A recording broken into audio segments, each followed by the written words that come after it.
बात कि भारत की न्याय पद्धति का नाश हो जाएगा तो भारतीय समाज टूट जाएगा, ऐसे ही मैकॉले एक बात और कहता था। मैकॉले की लिखी हुई एक चिट्ठी है मेरे पास, उसकी फोटोकॉपी।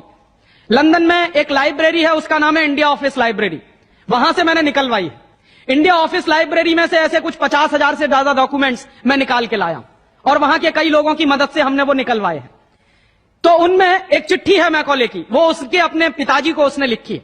जब वो यहां ऑफिसर बन के आया है तो मैकॉले क्या लिख रहा है कि भारतीय समाज को अगर बर्बाद करना है तो भारतीय न्याय पद्धति बर्बाद करो। तो वो करने के लिए उसने आईपीसी बना दिया, सीआरपीसी बना दिया, सीपीसी बना दिया और बर्बाद हुई।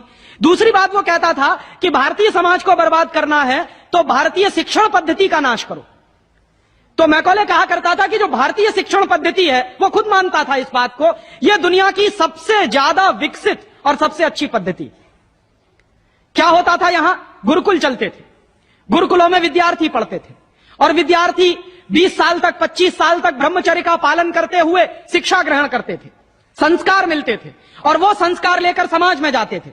उन्हीं संस्कारों से संस्कृति बनती थी और वही संस्कृति भारतीय संस्कृति कहलाती थी।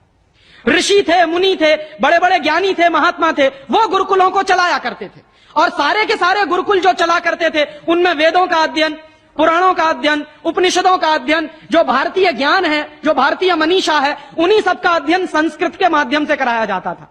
मैकॉले ने क्या किया कि गुरुकुलों का नाश अगर करना है तो उसने एक कानून बनाया। क्या कानून बनाया? संस्कृत में जितने विद्यालय इस देश में चलते थे, हिंदुस्तान में अंग्रेजों के जमाने में, उन सबको उसने इल्लीगल घोषित किया, गैर कानूनी। और उसने प्रतिबंध लगा दिया कि संस्कृत भाषा के माध्यम से कोई भी गुरुकुल चलेगा उसको अंग्रेजी सरकार मान्यता नहीं देगी। तो मान्यता किसको देगी?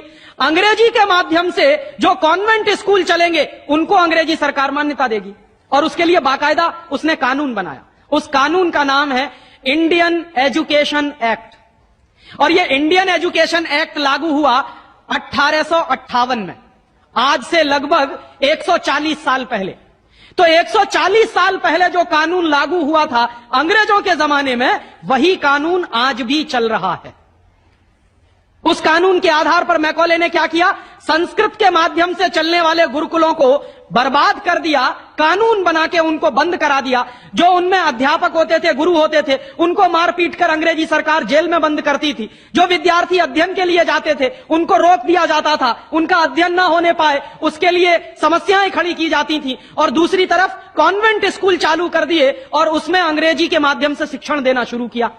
एक दिन उसने अपने बाप को चिट्ठी लिखी और इस चिट्ठी में उसने ये लिखा कि मैंने हिंदुस्तान में एक ऐसी शिक्षण पद्धति पैदा कर दी है जिसमें अगर हिंदुस्तानी विद्यार्थी पढ़ेंगे तो पढ़कर निकलने के बाद वो शरीर से हिंदुस्तानी होंगे, दिमाग से सब अंग्रेज हो जाएंगे। वो देख रहे हैं, अभी देख रहे हैं। तो शरीर से हिंदुस्तानी और दिमाग से अंग्रेज। तो मैकॉले दूसरी बात लिख रहा है उस चिट्ठी में कि जब वो शरीर से हिंदुस्तानी और दिमाग से अंग्रेज हो जाएंगे तो अंग्रेजों के हिसाब से सारे काम करेंगे। और वो विद्यार्थी जब कॉन्वेंट स्कूल में से निकलेंगे तो सबसे ज्यादा गालियां भारतीय संस्कृति को देंगे, सबसे ज्यादा गालियां अपने मां बाप को देंगे। कैसे? मॉम और डैड कह के। डैड माने होता है मरा हुआ और मम्मी माने होता है शव। इजिप्ट में आप जाइए, मिस्र एक देश है, वहां पे ममीज कहा जाता है किसको? मरे हुए आदमी के शव को। तो हमारी मां हो गई मम्मी और पिताजी हो गए डैड।